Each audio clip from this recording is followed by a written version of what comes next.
everyone, Lisa here from Forest City Stitching. I hope everyone had a good few days. It's been a little less than a week since I last filmed because I did it on the holiday Monday, but here we are. This won't be a very long video. I don't have too many projects that I've worked on because most of them are the same.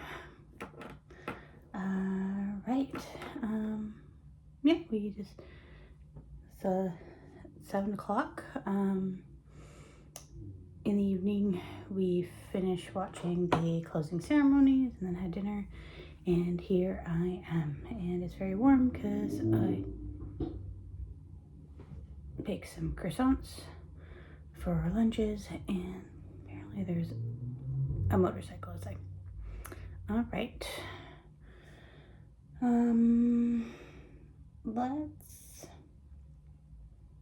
I have a finish, but I'll show that when I get there.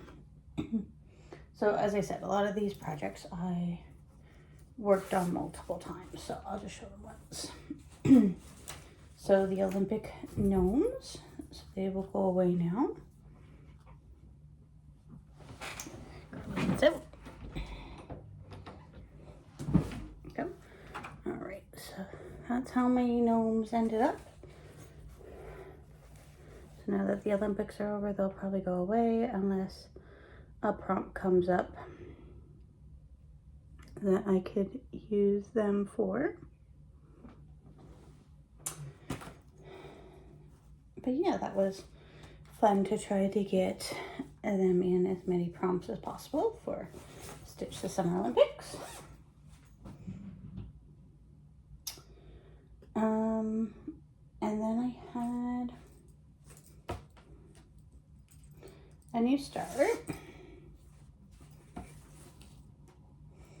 I don't have the cover photo, I didn't print it out, but it is to go along with the Stitches and Pages book club. So for these 2 months, we're reading A Violin Conspiracy, and it is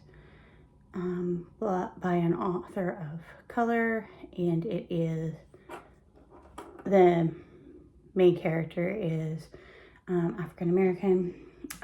So I wanted a stitch that was of a minority designer as well, and I picked Shaded Stitchery, and this one is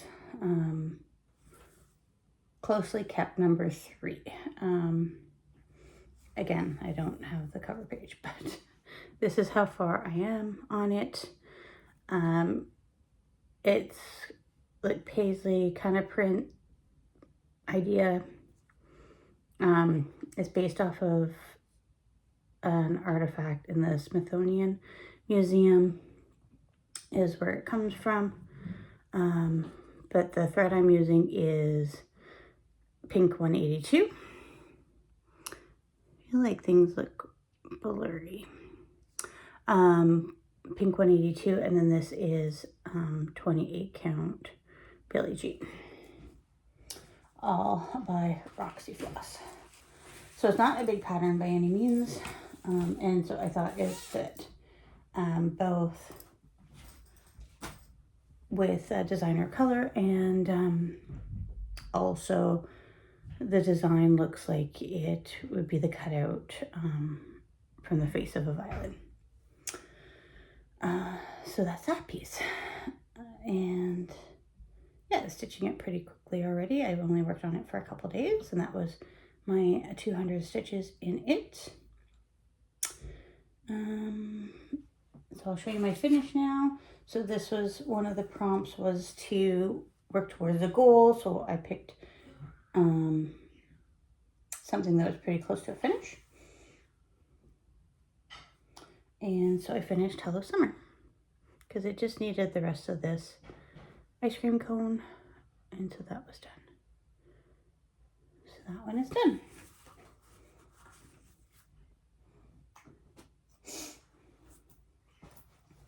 And then I've been giving There's Always Room lots of love because I'm working on a fairly large prompt of like 1,300 stitches, I think. So there's always room by Maximum Cross Stitch. Yeah, so it's getting a lot of work. I think I'm at about 800 stitches added. I don't know if I had all the grass done before, but I finished all the grass and I put that red down here, and then I worked on that border some more. Yeah, nothing is focusing. So I'm sorry, that is a bit blurry.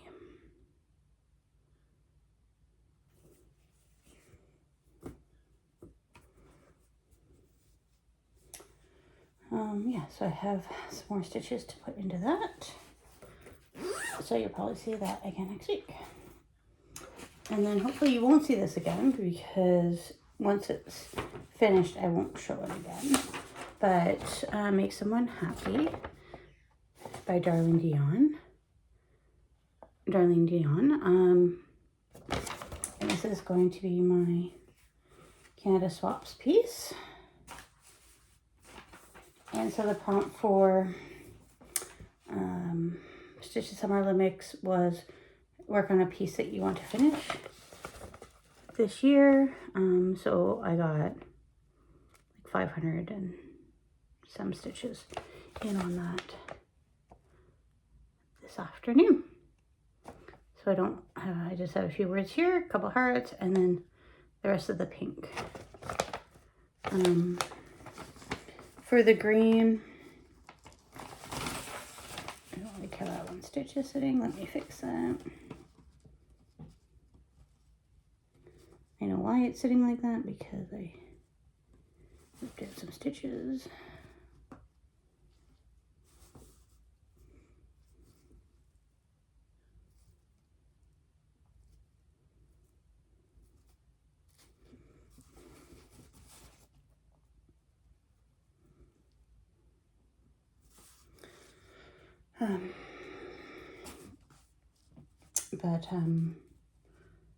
So most of that green is done in like one strand, and then when I started another strand, it was very dark. So then I ripped out some stitches over here and used the rest of that dark piece over here just to kind of balance it a little bit. Just because it's variegated. Silly stitch. Okay, and so that's why that one stitch isn't sitting right, because I ripped all the ones out around it. Yeah, so hopefully that will be done soon, and I'm going to make it into a pillow, and I should be able to meet the deadline, so that's promising. Okay, that's everything I have. As I said, it's very hot in here, and we'll talk to you next week.